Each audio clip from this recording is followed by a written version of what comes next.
Ladies and gentlemen, it is Morokai with 2 Eyes. We're back on every single Monday, Tuesday, Wednesday, Thursday, and Friday, 7 a.m. on Spotify and 4:30 p.m. on YouTube. So I wanted to ask Lee's girlfriend this, and I've been wanting to ask this for a while. You've actually been going through some stuff with your family that's been pretty deep, and I would say from the outside looking in would be pretty hard to deal with. Me personally, I've never had to really deal with any massive illness in the family. Death-wise, I've only had a nan who would visit on Christmas, and that's it, so once a year. And on the other side, it was a grandparent who I think I saw once when I was like 5. So I'd love to get an idea of what you're currently going through, because if there is ever any issues in the family, it sounds like you've got a good experience with the way you've handled it, but also maybe some advice. Mm-hmm. Yep. Yeah. So hit us. What's I know. You did shave your head. I'm guessing that was for a cause. Mm-hmm. What was the cause? It was. My dad has bowel cancer. Yep. At the moment, it's stage 4. Okay. We'll go back to the beginning. Yep. Really, probably started Christmas 2019.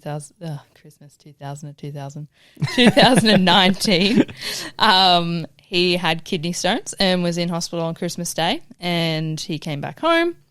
Went in for the checkup and found out that he was still internally bleeding somewhere. So we had a colonoscopy and found out that he had stage 3 bowel cancer. So obviously that news was not great, thinking it's only my mum, my dad, and myself. So being a small family, it was kind of a bit of a shock, but kind of all of us had the attitude of he'll be right, he'll have chemo, he'll be fine. Do you feel like that's a normal attitude, or were you guys pretty up? Like, are you guys an upbeat family? I feel like we had to be. Yeah. There's no choice. I feel like if me and my brother got cancer, my mum would handle it like you've handled it. My dad would freak the fuck out. Freak out. And I feel like everyone's different. So I find it interesting that you're like, look, we're worried, but we also thought we'd get through it. Yeah. We kind of had to be in that position, I think. But he started chemotherapy. So he got a port put into his chest and would go in every second week and have the chemo attached. So he'd have like a bottle around his neck. So he'd sit in the chair for a couple of hours and it would infuse. The bottle has like a balloon inside it, and that goes down. So while he's sitting for that couple of hours, is he in pain? No pain. He's just sleeping, basically, or watching Netflix, reading a book, something like that. Really? It just makes you really tired. So yep. The first lot of chemo that he couldn't touch anything cold. So by this stage, he's also had a third of his bowel removed as well. So what would happen if you touched something cold? Oh my God, he'd throw it across the room. I sent him into the supermarket that many times to get ice cream, yep. And he'd be like fumbling it around the supermarket and throwing it at the cash register. And they'd be like, "What are you doing?" He's like, "Oh, I've got chemo. I'm on chemo. I'm really sorry. I can't touch anything cold." So that was kind of funny, yep. I guess. We'd make a bit of a joke about that. Not for the cashier. Not for the cashier. I've had that once where someone came through and bought a whole 18 pawpaws because he heard that it helps with cancer, and it was for his wife. And I've never seen someone look so down and sad. And it ruined my day. I was like, oh, this poor bloke. Yeah. It wasn't great. Yep. But that 6 months on from the treatment and having a third of his bowel removed, we were told that he was cancer-free. And we were like, oh, wow, this is great. Move on with life. We've done it. We've beaten it. Fantastic. That was not the case. So on a checkup, because they do it 3 monthly, which is really 6 monthly, but it's really 3 monthly. Let me explain. So every 3 months you'll have a colonoscopy. Mm-hmm. Every other 3 months you'll have a body scan. But it's like 3 months and then 3 months is a body scan, then the colonoscopy, body scan. So it's every 3 months. Went in for the body scan and basically they kind of missed it, I suppose, because you kind of really only check where the cancer was, which was in his bowel. Yep. There was a growth in his peritoneal wall, so the front of his stomach, I suppose. This lump, it was pretty big. I remember it was pretty hot and disgusting around his belly button. Was he in pain? He was in pain by this stage. The actual tumour was causing pain. Yep. Basically did more chemo, different kind of chemo. Same thing, he'd come home with a bottle for a couple of days and then go back and get it taken off. Did that for another 6 months. Then they operated. He was in and out of operations, all that kind of stuff. So it was a lot of hospital trips. I wasn't working at the time, so I'd take him into chemo, all that kind of stuff. How was those trips? A bit upbeat, or was it a bit hard? Yeah. Oh, Macca's for breakfast. Go down. So just trying to make light of I suppose, the situation at hand. Like, you're just trying to treat it as like an everyday sort of like. It was never really sad. Like, it was just Dad and I would jump in the car and he'd be like, oh, all right, can we get Macca's? And I'd be like, yeah, sure. Would you say, due to, unfortunately, obviously the circumstances, would you say that like you and your dad, like, were you and your dad like close prior to this? Or like, did like in a, like, I'm trying to Did think. you grow over time like from this did, bond? or did you like, was the bond closer because of like, say, this experience? Just say like, it's really been the same, to be Yeah. honest. Yeah. You just kind of make yourself a bit more conscious and go, oh, I might want to do more things with Mum and Dad. Yeah. But being an only child, I feel like I am that anyway. Yeah, gotcha. So, yeah, they were interesting trips. Then that carried on and it got to the point where they were kind of like, we don't really know what to do. We can either do more surgery or you can do more chemo, or there's this one surgery that's fairly new. And when we say new in medical terms, it's kind of like a couple of years. It's called HIPEC. So basically, to be nominated for that, your oncologist and your team of doctors need to put you up onto a board, and then the board will decide whether you're eligible. So you can't have too much cancer, you can't have not enough cancer, you need to not be too old, not too young, fit enough, all that kind of stuff. Yeah, wow. So on doing some research, Mum and Dad went to all the appointments. I just got told basically and did research online. I was going to ask quickly, while this is going on, Yeah. were you guys doing any home remedies? Was there things that now were out of his diet because of this? Was there things that were added to his diet? No, Dad just decided that he was like, if I have cancer and I'm going to die, I'm going to eat what I want. Yeah. So, which he eats fairly good anyway, but that was his mentality. He didn't want to try anything extravagant because a lot of people were telling him to go vegan and things like that. And he's like, I'm not doing that. He's going to, kind of more or less do it his own way. He's like, I like eating meat. I'm going to eat meat. I'm not going to be miserable because I'm sick. Yep. So I thought that was a good way to go about it. I think it was interesting as well, what your mum was saying when I was recently up is the start of like the chemo and all that. Obviously, your mum did say it was very important that he takes his temps and all that. And I was asking, do you guys throw out the plastic bit for his temps? And your mum was like, no, not anymore. But at the start we did. But even at the start of Ali's dad's chemo, they were throwing out like any towels that he used, like always. Yeah. Like, and I suppose, you know, as you go on, you learn like I the do's and the couldn't, don'ts. But like if I thought that had was pretty something to interesting. eat and I said, Dad, try this, we couldn't share the same utensil. We couldn't drink out of the same glass. We couldn't wash our clothes together. Like, it was pretty much down to that. Like, obviously being the three of us, you just chuck the washing in the machine and we Yeah. just sort it out. But Sorry, so could you go into detail? So why couldn't you? just contamination, like it can come across to us, the chemotherapy. Really? Yeah. So what would happen if? We'd just get sick, same thing, obviously Yep. not as much. And same with Dad, like obviously his immune system was or is run down. If I drink out of something and then give it to him to drink out of, yeah, if you had like the common cold, and it I've could got be a 10 cold, times worse for yeah, him. it's 10 times worse. So Wow. we did a lot of those things. Anyway, leading up to this HIPEC surgery, back to that, he was put on the board and basically reading up on the information. It was going to be about a 15-hour surgery. Basically what they do is they cut you open, they take your insides out, basically cut any any cancer out that they see. They also flush hot chemo through all your organs, and then they also infuse you with chemo. So he had basically a couple of months worth of chemo pumped through his body whilst he was on the table. Jesus Christ. So then it was looking into statistics. 75% of people die 4 months after the surgery from complications. Oh, wow.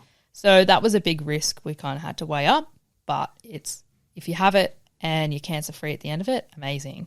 If you're not and you pass away, well, at least you tried. So that's kind of what we decided as a family. Dad wanted to give it a go. He was passed by the board, went in for surgery basically. In between all of this, I was like, you know what? I'm going to try and raise some money for bowel cancer, for research. It's not a great thing. I had really long, great hair at the time. said to my mates one day, I was like, would you all support me if I shave my head? They're like, yeah, 100%, 100%, 100%. So that night, basically, I decided, right, I'm going to shave my head. Anyone wanting donations, here's my GoFundMe, set it up. It was linked straight to Bowel Cancer Australia, so they were getting the money straight away. We thought the surgery was going to be early December of 2020. Yep. Wait, what is the year? 2021 we're in now. Yeah. Thought it was going to be then. And I was going to set it up at our local hall and have like a trivia night. People were going to donate products. The bar was going to be open and any profits from that were going to come over to me as well. Mm-hmm. And then we'd auction off who was going to shave my head. They pushed the surgery forward. So that did not happen. Mind you, this is also COVID time. So it was really difficult to try and organise it. I mean, mind you, I may have got my years mixed up in here.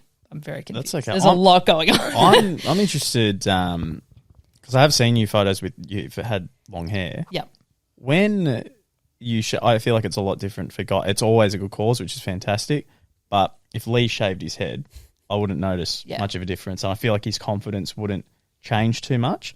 When you shaved your head, how was it when it was like officially all gone? Obviously, it's like a great cause, but was it hard?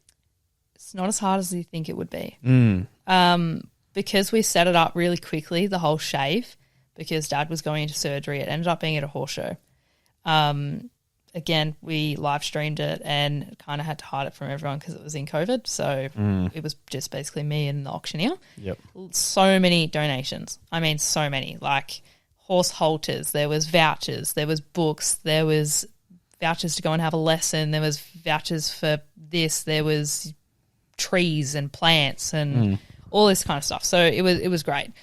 Sitting there, my hair's all brushed out, waiting for people to come to the auction. No one's there. It was supposed to start at 7. No one showed up. And I was like, this is terrifying. I'm shaving my head for no reason. And I was about to call it off then because I was like, no one's here. Like, what's the point? Yeah. People started coming. That would have been so scary. We auctioned off the first item and then about another 50 people appeared out of nowhere. Is it because of the COVID times that I guess people were more cautious? I think it was because we were at a horse show. People are still feeding their animals, getting ready for like to have dinner, things like that. And then they were going to come over and watch it as entertainment as such. Yep. Auctioned off who was going to shave my head. Bid started at about $50. Had a young bloke up the back. Good on you, Ollie. I'll mention you on here. He goes, shout out, Ollie. Yeah. He goes $500 from up the back. Yeah. Literally, there was no other bids anywhere near it. So he got to shave my head. So everyone put it in ponytails. I'm sitting in the chair. He starts cutting off all the ponytails because I was donating my hair as well. Cuts it all off and I looked like a funky little monkey. And then when he started shaving it, I was like, oh, shit, like this is real. And my hair's so thick, so it felt really light. And I actually got a bit of a headache, to be honest. Yeah. Anyway, once it was all shaved and then we got to cut his mullet off and all that kind of stuff for another $500. Went and had a shower and I went to shampoo my hair. There's no hair. Yeah. It was proper skin. So what was you're now alone in the bathroom and you're looking in the mirror and it's shaved head. What goes through your head? I was nearly in tears. I was like, oh my God, I look like a rat. Very, very few people look good bald. Yeah, it was really weird. But a lot of people were saying to me, like, you actually do look good bald. Like, I mean, when it was crazy. Yep. Anyway, continued on to the next day, put my helmet on. My helmet didn't fit, did it? Because I had no hair. So had to wear a beanie underneath it. Got a really sweaty head really quickly. Like it sweats when there's no hair. Yeah. But then trying to grow it out, it's been an experience. Like Lee met me when I had really quite short hair. So did you. And it's grown a fair bit. How much longer would it take to get back to where it was? Oh, I don't know. A couple of years, I reckon. It takes a while for girls, doesn't it? That to me, it still blows my mind knowing that like yourself have said, obviously, we've seen photos of you with longer hair. Like it's so odd for me seeing her with longer hair though, because I've never actually physically seen, the photos, but like to me, like I don't know her with long hair. And so give you 4 months, give me 4 months, I would have long hair down to my fucking chest, and you would have a beard out to here. Yeah. I still wouldn't have anything on top. Those days are long gone. But I mean, to be fair, I have gone and had haircuts and all that kind of stuff, trying to shape it and not make it look like a mullet while I'm trying to grow it out. Yeah, you would, wouldn't you? It's been just over 12 months. Yep. And I have a weird-looking bob at the minute, so it's starting to fall into a weird bob. But, yeah, we ended up raising $9,000. So I thought that was really a good effort.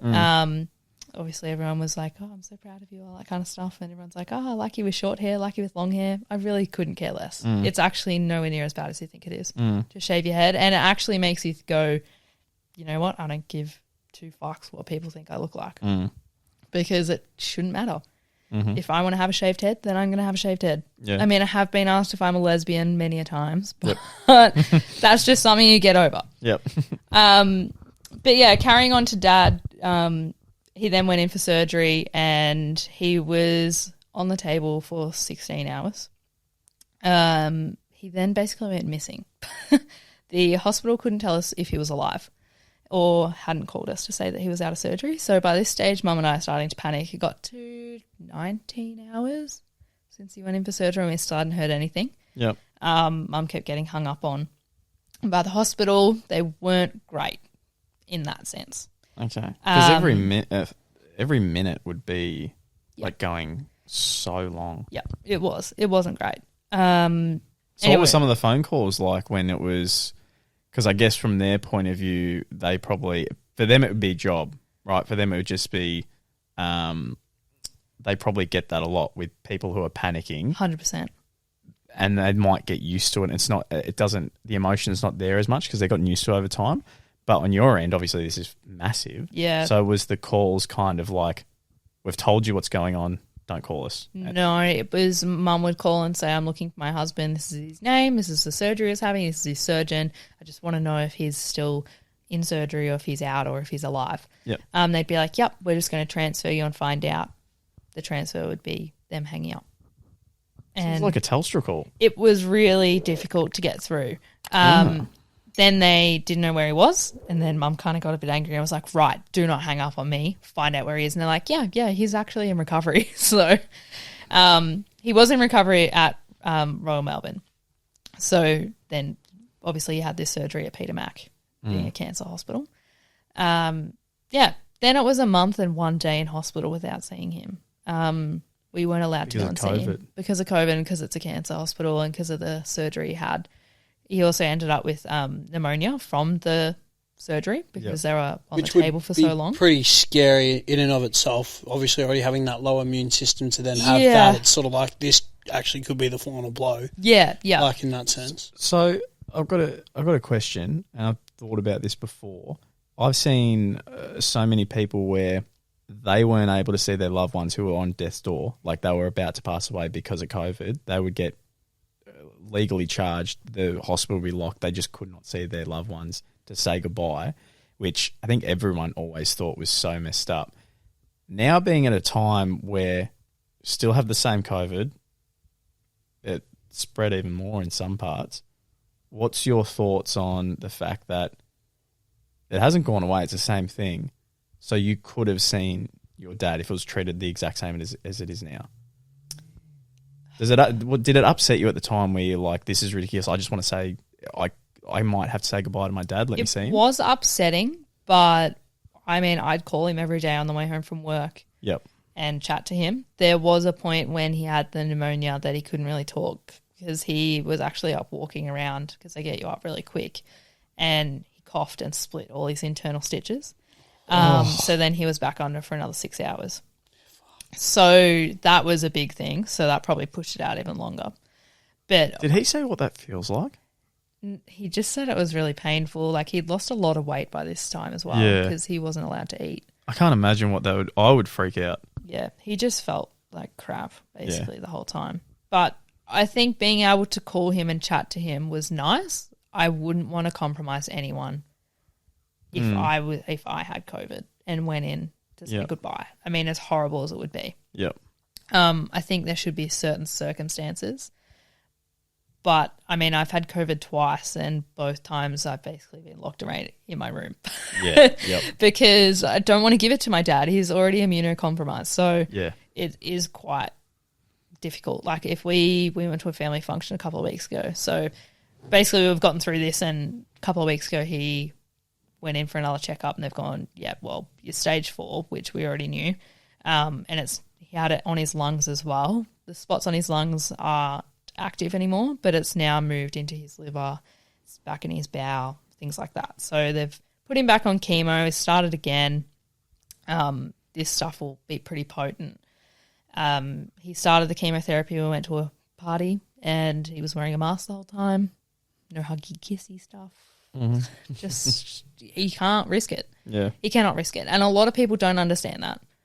And it's quite difficult to try and explain that to him. Like, Lee's parents came up for dinner and he had to go to bed because he was exhausted.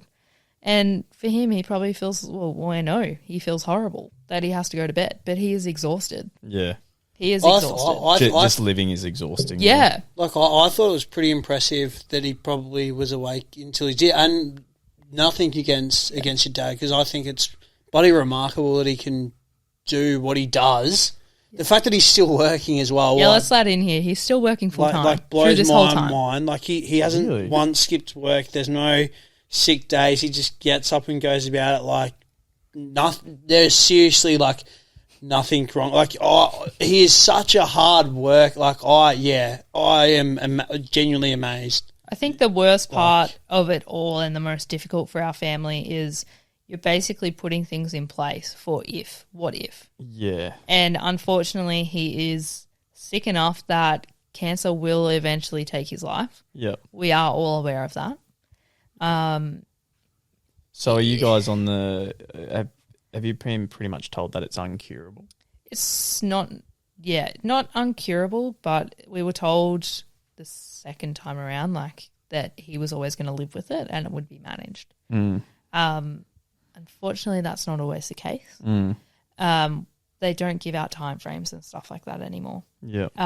So it's just whatever you have left. So we're planning to go on a holiday, enjoy whatever he has, while he feels well. Yep. When he feels well, it's unfortunately just what you have to do. I very much have the mindset of I'm an ostrich and I stick my head in the sand and I choose not to know. Like, my dad's my dad. If there's anything serious going on, let me know. Other than that, I'm just going to treat him as normal. Yep.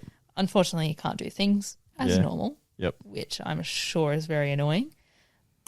But that just means that Mum and I have to help even more, and Lee comes and helps out when he can, and it's the way it goes. But I mean, you can choose to do it many ways, but you need to still be aware that your parent is ill and you need to spend as much time with them as you can.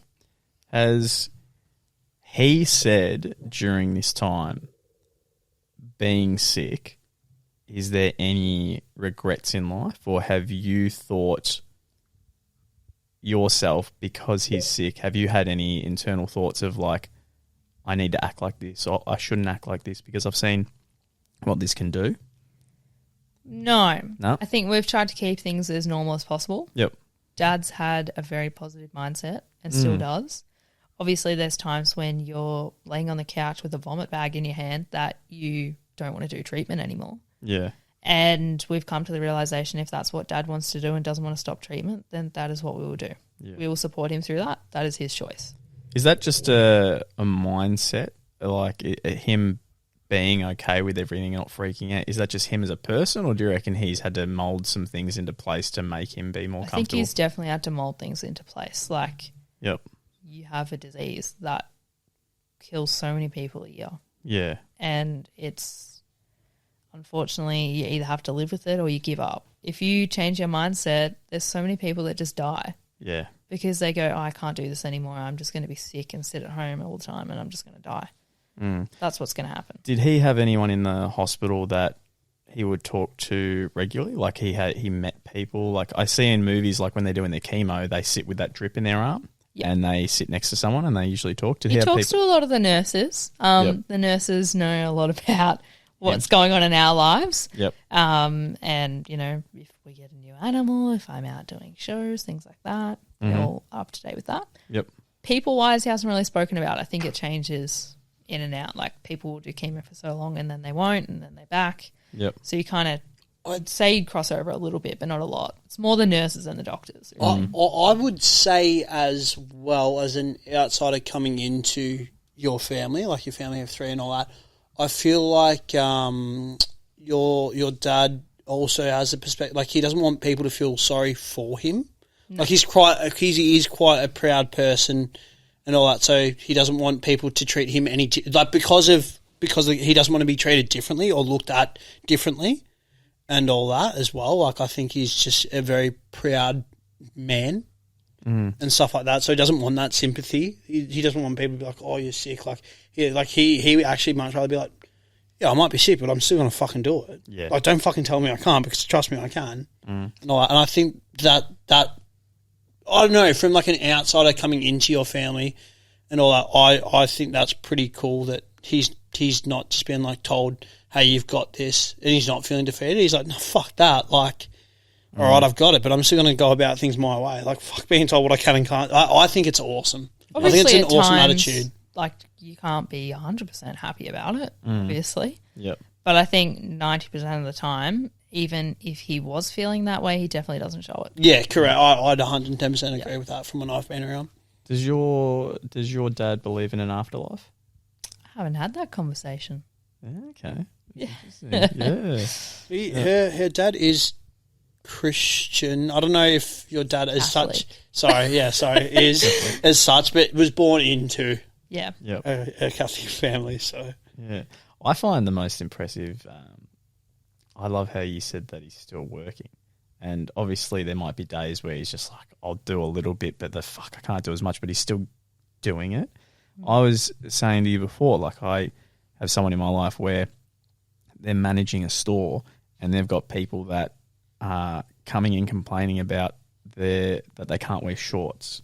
They're coming in complaining that they've had their appendix out when they really haven't, but they're calling in sick constantly, yet they've got a second job, right? All these things come into play where it's excuse, and people then playing the victim. Like that person I was telling you about where they're like, "Oh, I've been sick, I've had my sick days." They get asked for the sick card, doctor's note. yeah, sorry. doctor's This is certificate. proof, and then it's like, "Oh, that's too personal. That's too personal." And It's a legal requirement. yeah, and you sit back and you go, you got these people who feel so, entitled and feel like everything needs to be molded to them and it's their way, and they get offended. And I guarantee if something got brought up about, They kick up. if they went serious and went, "Well, you're gone," somehow maybe we're going to sue then, or we're going to get more offended. There's those people who think the world's against them, and then you got your dad going through that, and he's still like, "No, I'm going to fucking work." It just shows like the different quality in people, I think.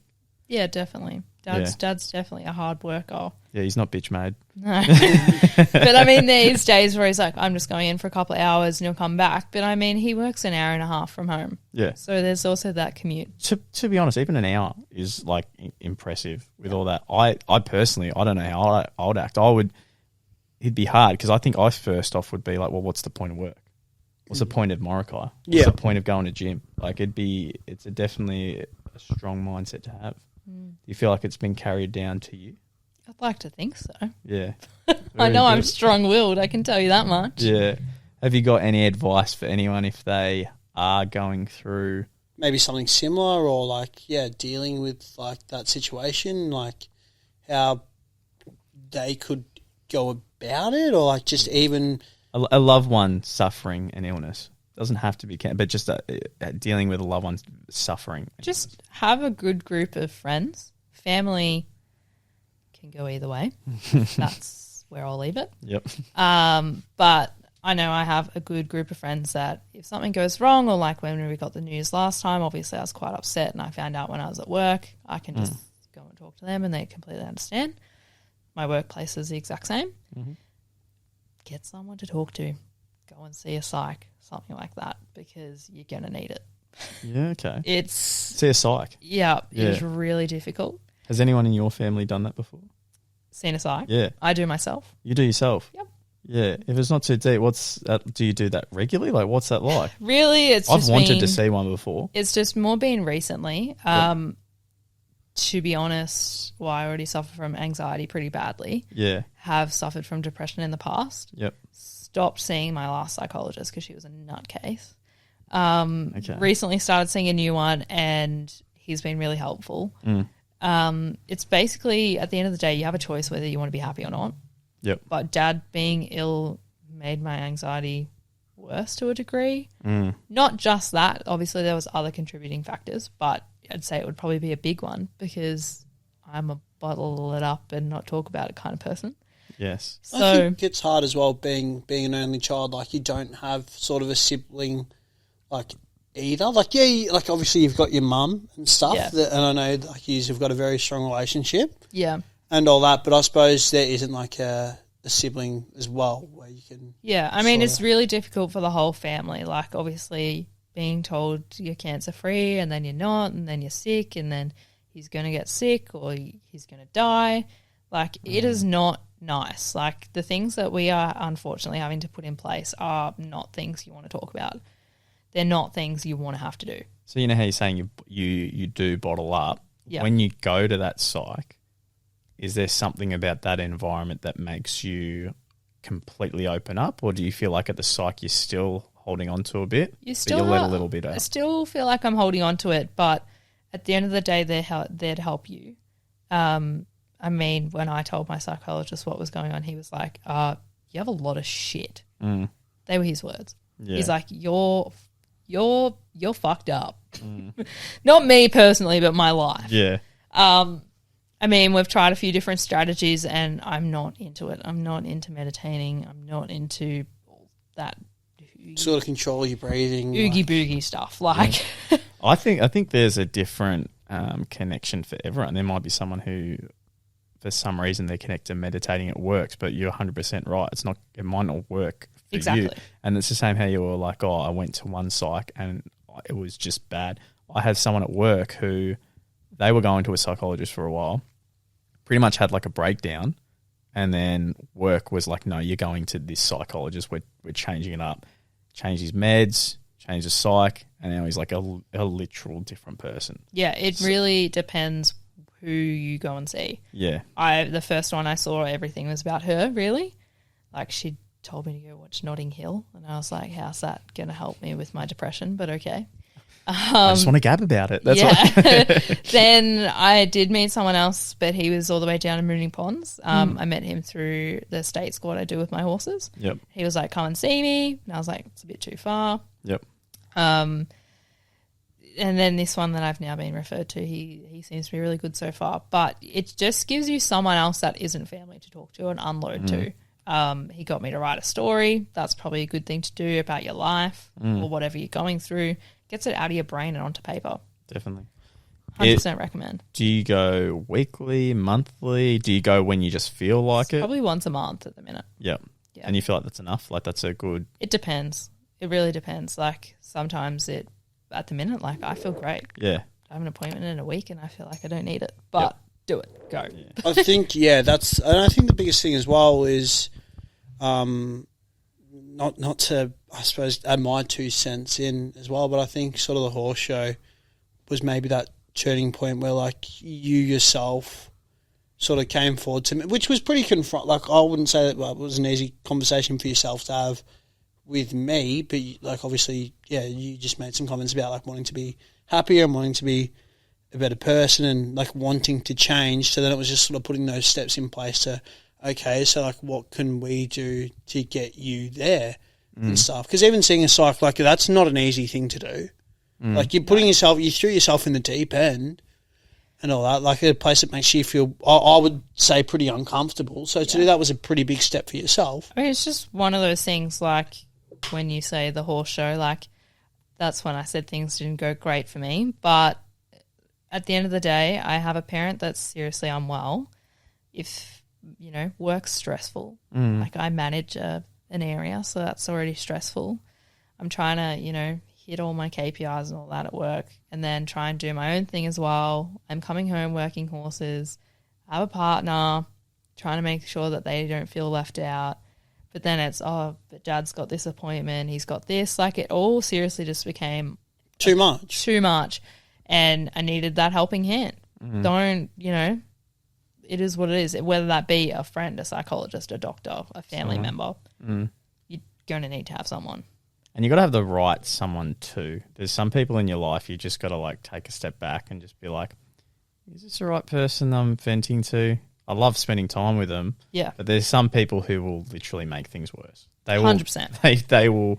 They will make it a 10 times worse situation and add their own crap into it. Yeah. With a psych, is it expensive? Like if someone's thinking about seeing one. I'm on a mental health plan, so it's free. It's free. Yep. If you want to go and see a psychologist without one of those, expensive. Do you have a rough idea? Not sure. I've always wondered how much that would be. I think it's in like a couple of hundred. Yeah. But I would, ballpark figure. Yeah. But I would think, like, speaking of a psych as well, because I actually went to see one, and God, I'm doing the thing where it's like, I'm telling my story, which I kind of hate. Oh, mate, we're 36 minutes in. You can feel free to tell your story. But I saw a psychologist myself in high school because, again, like I suffer with anxiety as well, and mine was a bit of more like separation anxiety, which looking at it now as a 27-year-old adult, you can sort of laugh at it. But I suppose having a dad that worked overseas, mum raising two boys, adolescent boys as well, like going into your teens and all that, not really having that father figure around, our grandpa that we were close to passing away and all that, mum being that main parent, if mum like wasn't there or like she didn't answer her phone, instead of me just being like, oh yeah, mum's at work, like I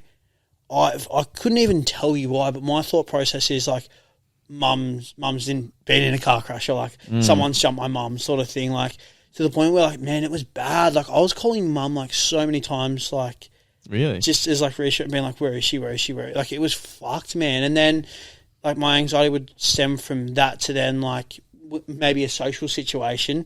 And the classic example, like you, my best mate, I may have messaged you, and instead of just being like, oh, he's busy, hasn't replied to me, in my own head, then I'm the biggest overthinker. So then it's like, fuck, why hasn't Luke replied to me? Like, is it something I said, or like, shit, like we no longer friends? Like that, and you've seen it firsthand, man. Like me just jump to all these conclusions. But seeing a psychologist really like just put steps into place, and firsthand experience of dealing with a psych. The first psych that you see might not click with you. Like it is a process in finding the right person for you to talk about your things. But when you do find that right person, like I think it's one of the best things I could have ever done for myself. Yeah. Yeah, that's why I asked about the price, because I feel like if I did it, I'd want to like shop around in a way. I feel like you have to though. I want to see find the like right different one. people. Yep. Yeah. You and need it's just, to. it can be hard when there's that monetary figure involved and you're like, fuck, it does cost a bit, but it is good to open up.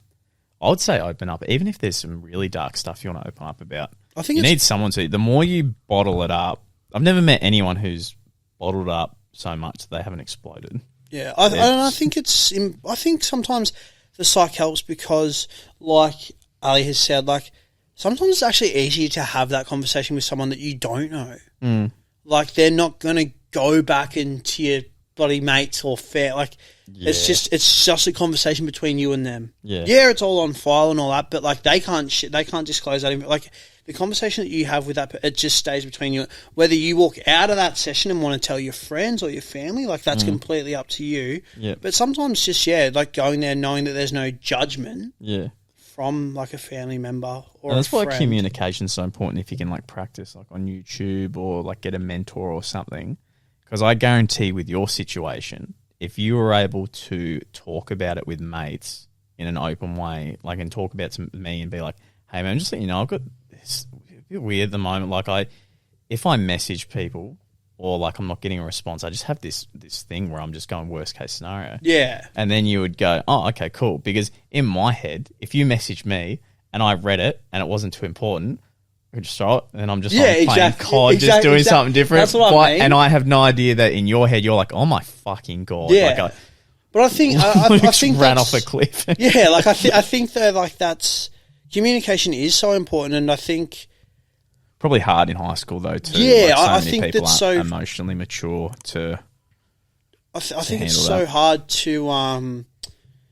Oh no, it's like one of those things. Like you'd like to think you practice what you preach, and it's something that like I've sort of come to realize is like I probably do like to bottle some things up and let some things slide instead of having that confrontational talk and all that. So I'm hoping that this year, and all that I can be better again at like really having those chats and all that. I'm pretty lucky right now, like doing this podcast. I'm surrounded by my best mate and also my partner that are like two absolute rocks to me and stuff like that have supported me through some really tough times. Granted, Ali probably not so much as yourself, just obviously because of the years that we've known one another, but to have used to there to sort of keep me straight and narrow, but also be there for me and just listen, and there's no judgment, there's no like fuck, like you're just an idiot or like you're a loser, like whatever, like very fortunate. Yeah, and some people aren't. So exactly, which I like. Some people really struggle with tough. like making friends and having that person, and they might really try. And some people like you just cannot connect with. So it would be very hard for some people. So that's why Ali's advice is good, where it's like, see a psych. Because if you don't have that special person and you know it, then it's probably best to just start there. And they might even have advice on meeting new people. Because there's probably someone very similar to you that has trouble, and you're going to click like a house on fire. 110%. But you've got to go out and get them. 110%. Definitely. Is there anything else that you would like to add to like your experience, like with what you're currently going through? Is there like any send off, or you feel like you've covered what you need to cover? I feel like I've covered most of it. Yeah, I feel like you've done well. You've seen the sides. It's 40 shitty. minutes in. Sometimes it's good. Sometimes it's, I feel like you just treasure the moments more. Yeah, obviously. Just appreciate those times. I suppose you want to like make those memories. So I suppose like we were talking about, like going down to my nan's, like obviously me reminiscing to you about my grandpa and all that. Like you want to create those memories that like you will forever cherish. Yeah. And all that. Like, there's obviously some shit ones, but hopefully the good ones outweigh the bad ones. Before we You go, remember the good times. Can I ask, with cherishing those memories with your dad and not knowing how long there is, are you someone that feels like you want to take a lot of photos and like a lot of videos together, or are you more you want to be in the moment? Because I could see both sides. I could see the side where it's like, I want as much footage as I can so I can rewatch photos, and that's a memory in itself. But then there's also, it's like the classic person who goes to a concert and films the whole time. They're not actually living in the moment. Yeah, I feel like it's a bit 50-50. Like, Yep. been to a couple of weddings this year, had some nice photos with Dad and like the whole family. We're planning to go on a holiday, so I'd obviously say that's going to have photos. Yep. Things like that. But just normal every day-to-day life, you just kind of live in the moment. Whether it be sitting down watching a movie as a family or... I suppose it's sort of those things where, like, throwing it out there, your dad's maybe watching something that you really couldn't give a shit about, like maybe it's like Top Gear or just, I don't know, just like throwing it out there, and you're full well aware, like, I fucking hate Top Gear. I fucking can't stand Jeremy Clarkson. Yeah, but this is the moment. Dad is the way that he is, so you know what, like, fuck it. Like, this is where you're going to ruin it because I still won't watch it. So, if he's watching something shit, I'm not going to sit down and watch it. You'll sit there on TikTok, yeah. Yeah, I'll be like, and he's like, oh, you're all on your phones. But I suppose change the channel, Dad. I suppose at the same time, though, like at least you're still in the same room with him. Yeah, but you can't. You also can't try and do it over the top. Yeah, you need to try and keep things normal. You can't be like, oh my God, you're going to the supermarket? I'm coming with you. Yeah. Oh my God, you're doing this? I need to come with you. That goes Well, then it's exactly like, back to... then it's like not real, is it? Well, it goes back to what your dad doesn't like, which is people feeling sorry for him. Exactly. And you'd just be there just learning about the fucking engine, and you're just like patiently with your back set up, you're just like, I love this. This is great. Well, I think that was probably like for me, even when the latest news when he came home, because obviously I was up when he came home from hospital, and I walked through the door, and I still couldn't believe, like, the fact that, like, he had done what he had done that day, and yet was still like, oh, Lee, mate, how are you? Like, full-blown, I'm like, in my head, it's like, mate, like, put yourself on the Relax, couch, like, yeah. just chill out. Like, don't even fucking worry about having a conversation with me. Yeah. Like, I'm more concerned for you. Like, but he's genuinely like, what have you done today? Like, what did you and Ali get up to? And all, and I'm like, what the fuck? Like, Yeah. it blew my mind. Like, So what- genuinely, like, blew my mind. What is your favourite thing to do with your dad? Macca's? No, Macca's run? we do a lot of stuff. I mean, Dad likes his horses too, so when he feels up to it, we do go for like a little ride together. Yep. Or we just, I don't know, we just hang out. Dad had a lot of stuff to do with my swimming, so when he's feeling a bit better, we'd like to get back into swimming because neither of us have swam in a couple of years. So I like doing that. I don't know, we just hang out. Very good. There's no like major activity. Yep. I like it. I like it a lot. Well, thank you for all that. Thank you for deep Yeah, diving. thanks for coming onto the podcast as well. Thanks for having So- me. Knocked out 5 Yeah, over, knocked out 5. over 5 weeks. I think this one I think has been, I would think maybe like one of the best ones Yeah. and all Very that. Like deep. it's a deep conversation to have, but I feel like I'm walking away with more knowledge and all that. And yeah, hopefully anyone else that is listening to this podcast, maybe going through the same thing, can walk away with some more information as well. I think it's pretty powerful stuff. Very, very good. Ladies and gentlemen, that was Morokai with 2 eyes. Thank you so much for watching. We'll see you next one. Boom! Boom. Always late. Always. I didn't know you were going to do it.